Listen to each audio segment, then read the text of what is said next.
So I got Hey, Hello, hello, Fred. How are you? I'm pretty good for an old guy. How are you?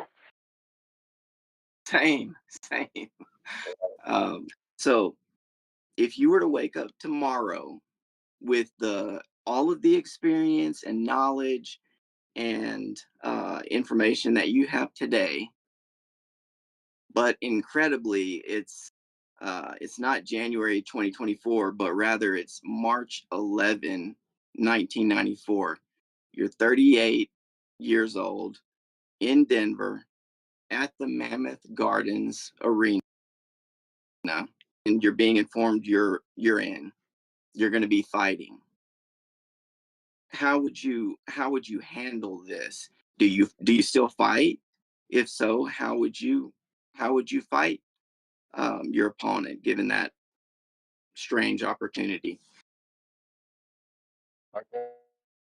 Are you asking with the skill set that I have now in 2024 as opposed to back in 1994? Yes, Okay. exactly. If everything that you possess now, the entire skill set, the experience, the knowledge, the lessons learned, they're all there, but it's implanted, or you're in an alternate dimension where you're 38 again, Hmm. and you're about to fight this fight again. You just so happen to have all of the same things you do now. So how Well, does that go? as long as everybody else was the same as they were back then, um, it would be a whole different story, obviously. And the main thing that happened to me was the last minute entry, having really like 10 to 20 minutes notice that I was going to fight, not knowing who I was going to fight, and being a very reclusive, shy person, letting the enormity of the event and all the rapid changes get into my head and not be able to focus. I think I'm a lot more mature now. A lot of things have happened in my life that have helped me learn how to focus better, and so I would be a much more focused fighter. I would be much calmer. I would be a much more efficient fighter. I have a much better skill set now, a much more rounded skill set now. I understand more, obviously, about what uh, not what back then was NHB with no holds barred. Today is MMA. I know more about what constitutes that. Um, I think personally, I think I would have won me today at 38, transposed back to 1994.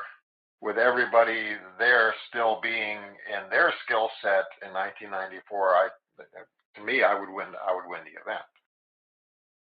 What do you think the difference would be? I mean, if we're just quickly going to go through a few of the potential opponents, Johnny Rhodes, how would that fight have changed? Over generally. Strategically, I would move more. I would use more combinations. I would not have frozen like a deer in the headlights, like is basically what happened. Um, I would just be more focused. I would be able to implement a fight plan. I would have to obviously made a fight plan on the fly because I didn't even know who I was fighting until I got into the cage. I didn't know who it was on the other side. But just basically, in the case of Johnny Rhodes, I would have been a much more active fighter. I would move more. I would have created more angles. I would have thrown a lot more combinations. And with the skill set I have today, I would have been happy to go to the ground with him because I don't think he had much of a ground game at that time. He was more of a kickboxer. Yeah, absolutely. Um, so you would feel comfortable going to the ground. Would you nevertheless keep it standing? Would that kind of be your goal, or would it just be wherever the fight goes, it goes? Wherever the fight goes, it goes. Without having the ability to plan ahead, being just thrust into the moment like that, I think that you have to be able to go with the flow. You have to be able to adjust on the fly.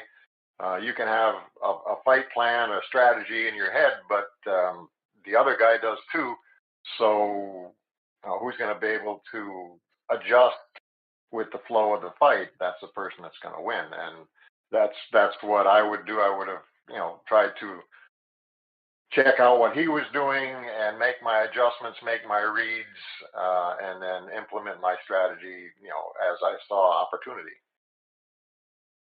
Do you think you would have worn the gi? No. Yeah. Um, so how about if it was Scott Morris, the ninja? It was slightly different opponent, but still a kind of overwhelming striker. Right.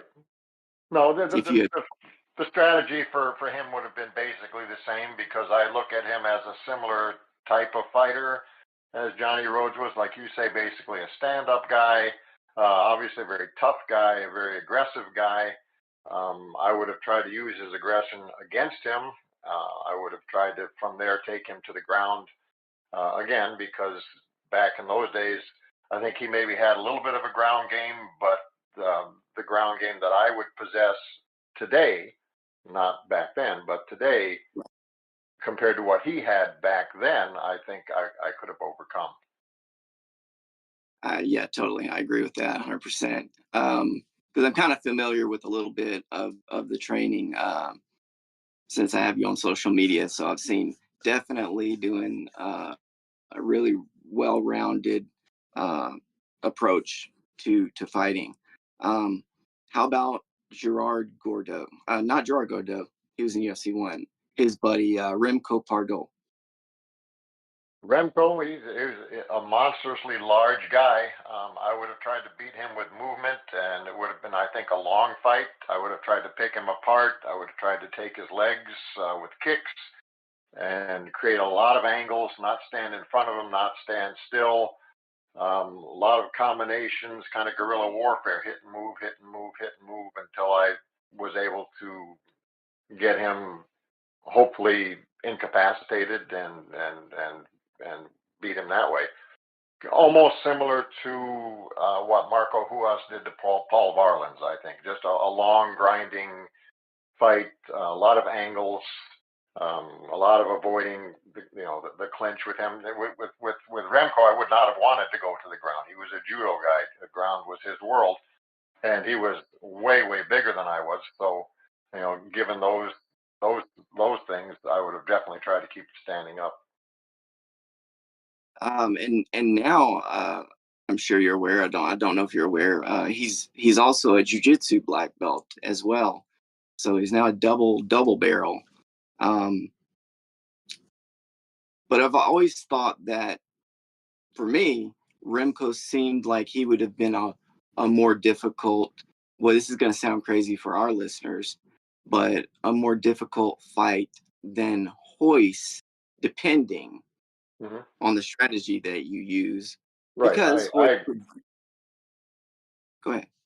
Yeah, I'm sorry. I agree. I looked at him as being, you know, probably, one of the hardest outs there. Absolutely. And Hoist, I feel, would have been way more gentle than Remco. We saw that if Remco gets the chance, he will elbow your head in through the canvas. Just So ask Orlando Veet. He figured. Yeah, no, yeah, I think Remco would hurt a lot more. He would hurt you a lot more than Hoist. Hoist, like you said, Hoist was more gentle in his approach, and Hoist was about my size. So yeah, that would have been a completely different fight. speaking of Hoist, how would you have approached that fight? I would have definitely stayed on my feet. I would, again, my basic strategy would be to be patient, and it would probably have been a boring fight because Hoist is a patient fighter too. So it probably, especially in the beginning, I would not have made any, foolish moves and go into his world, and I would try and hit him a lot. I hit hard, and especially bare knuckle. My training, especially back then, was um, really well geared for fighting without gloves, and I would have done a lot of work again using kicks, but only in combination with the hands, so that it would be hard for him to catch the kick because I wouldn't want him to catch my kick and take me to the ground. But me today, I think on the ground, Hoist would have still been better, but I would have been good enough to survive. And I think, although in a straight jujitsu match, Hoist would definitely still probably be better.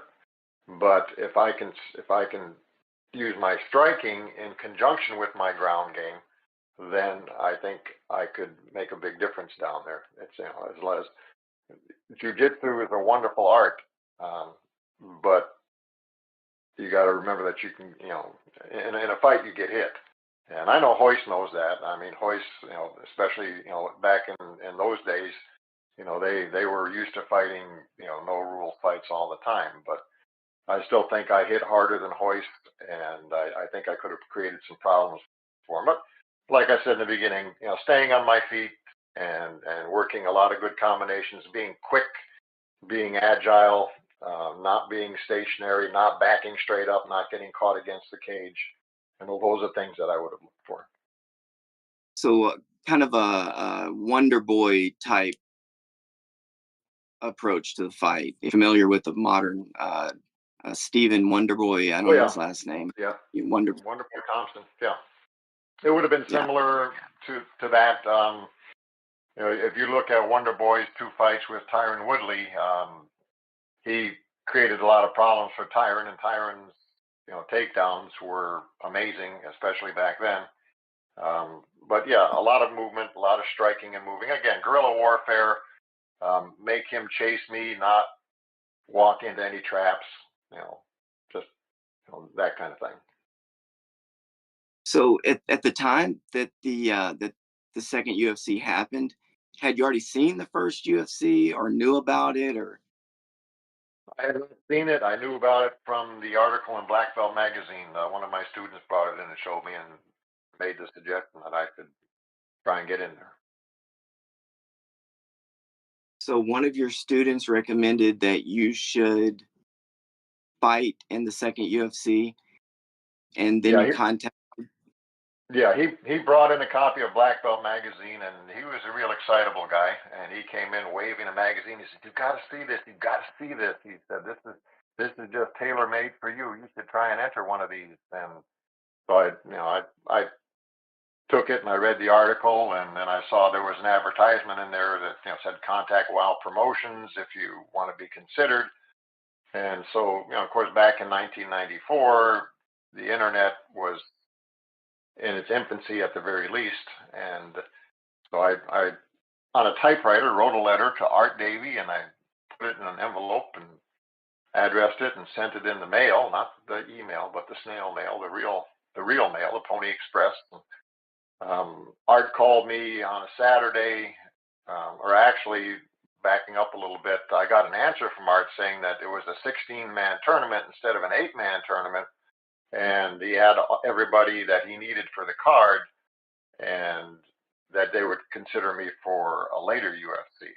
Then he called me on a Saturday saying that Ken Shamrock had broken his hand, and he had to take one of the alternates, who ironically was Johnny Rhodes, and put him in the main draw, and that asked me if I wanted to come down as an alternate to Denver. And I ended up getting back in touch with him the following Monday and told him, yeah, I'd love to do it. And then I asked him then, I said, well, I get to fight the other alternate, because in UFC 1, from what I read, that it was like a preliminary fight. The two alternates fought, Trent Jenkins and Jason DeLucia. And he said, no, because it's a 16-man tournament, there's not going to be time for that. He said, the only way you'll get to fight is if somebody doesn't show up, or for some reason they get sick, you know, before fight time. He said, if everybody shows up at fight time, then we're not going to use you. Then I'll call you for another one later on. So you're at the event by the time before you know you're fighting, you are just living life normally. You're in Denver, ready for the event, but you have no real thought like I'm going to be fighting tomorrow. I'm going to be fighting in this show. Oh, that's right. Thursday it was a Friday night show, and Thursday night they had a gathering, and Art Davey came up to me and said, "Hey," he said, "all the fighters are in. I won't need you to fight. I appreciate you coming down here and being ready. And tomorrow you just get to enjoy the show." So the next day came around, and we ended up at the event center, at the Mammoth Event Center in Denver, and things were chaotic. It was a small venue.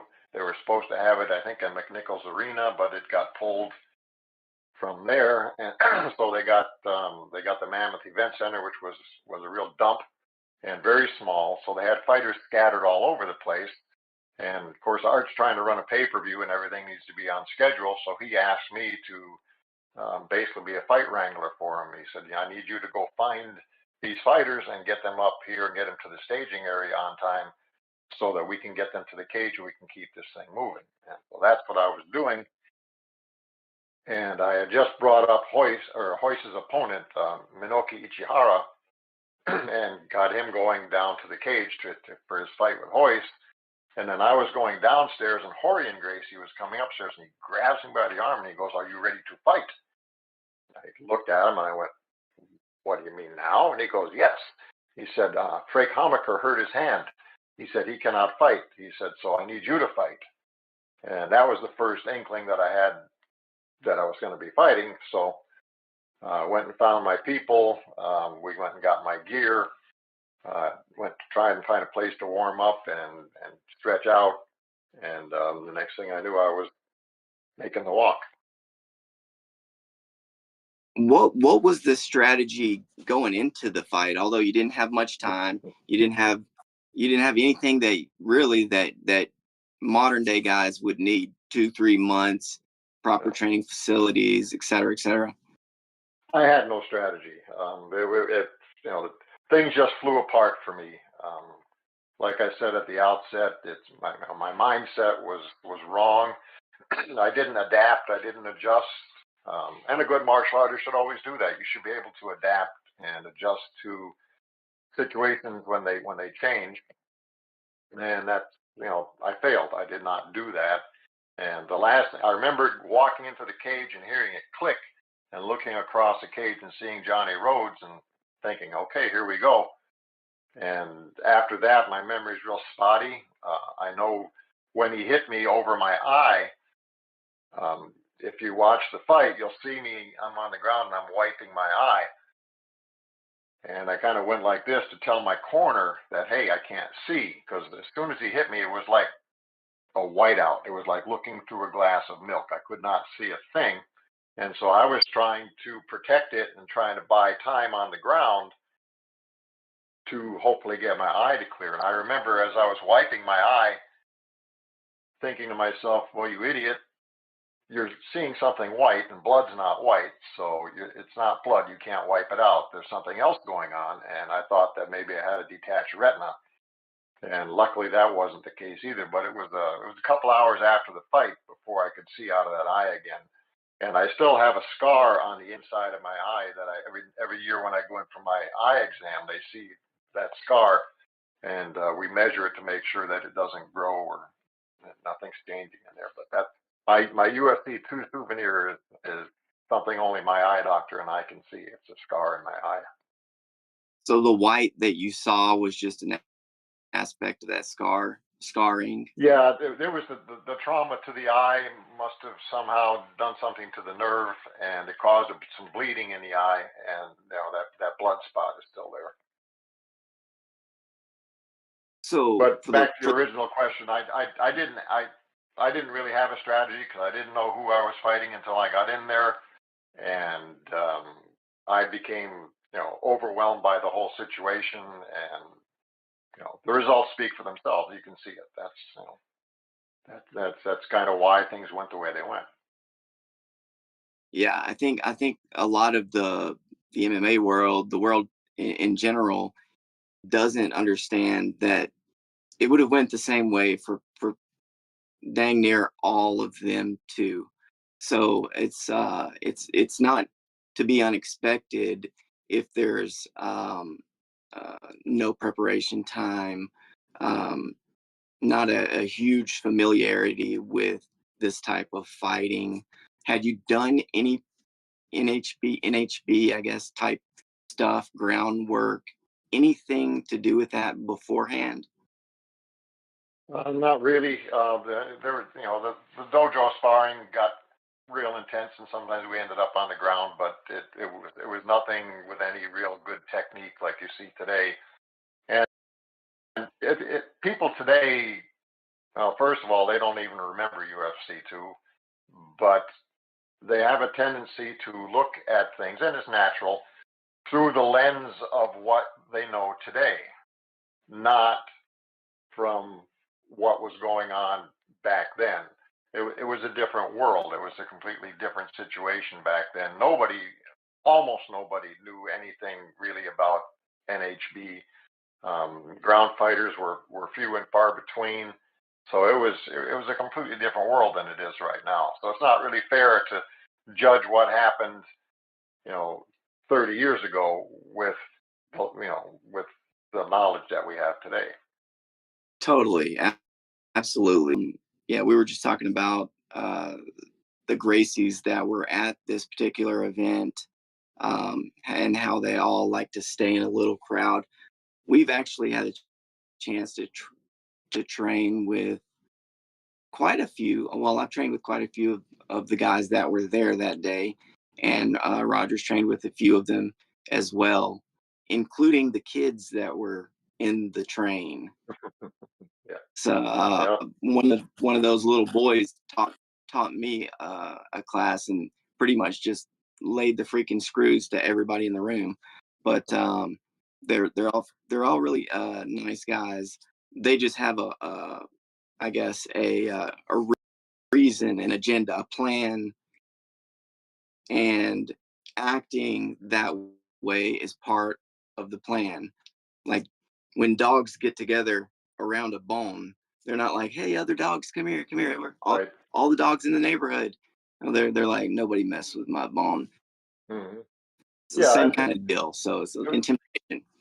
yeah, it was the same kind of a thing, and totally understandable. You're getting ready for a fight. You have to be in that right mindset. And after the fight, Hoist was great. I mean, he was happy. He was smiling. The rest of the family looked like they were all having a good time too. It was their night, and I've seen Hoist a few times since then and communicated with him just a couple of times, and he's always been nothing but class. Just a complete gentleman and a lot of fun to talk to and be around. And I'd love to be around him again. I think very highly of him and the family, and I respect them. And they're just really good people as far as I can see.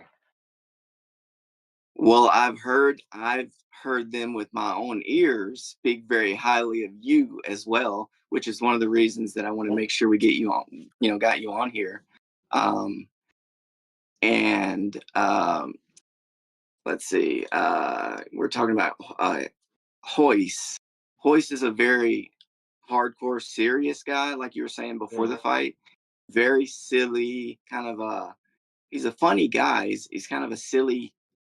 mm, I'll tread carefully, but he's a jokester for sure. Very different from the way that he was in those fights.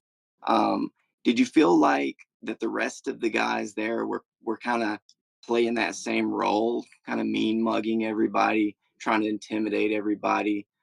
Did you not feel that? I didn't really feel that. I didn't feel that Hoist was mean mugging anybody either. Hoist was just quiet and in his own world. I mean, I never looked at him and thought, boy, he's a jerk. not at all. I mean, I, you know, completely understand that, when you're trying to be in that mindset, you can't go around and be friendly with everybody. At least most people can. I guess some people can, but it's a business, and you've got to be ready to take care of your business. It's a serious business. When the business is over, then you can relax and have fun. The rest of the guys that I came into contact with there, um, I didn't have any trouble with any of them. Jason DeLucia was a nice guy. Orlando Veet was a nice guy. Um, Everybody else, Ray Wizard, he was a nice guy. Pat Smith, maybe not so nice. I don't know. I didn't have much time around him, but I didn't see him interacting with a lot of people on a friendly level either. But for the most part, I don't think there was any real bad apples there at all. I think everybody there was a martial artist, and they were there to test themselves, and I think that's why we all were there, was to test ourselves.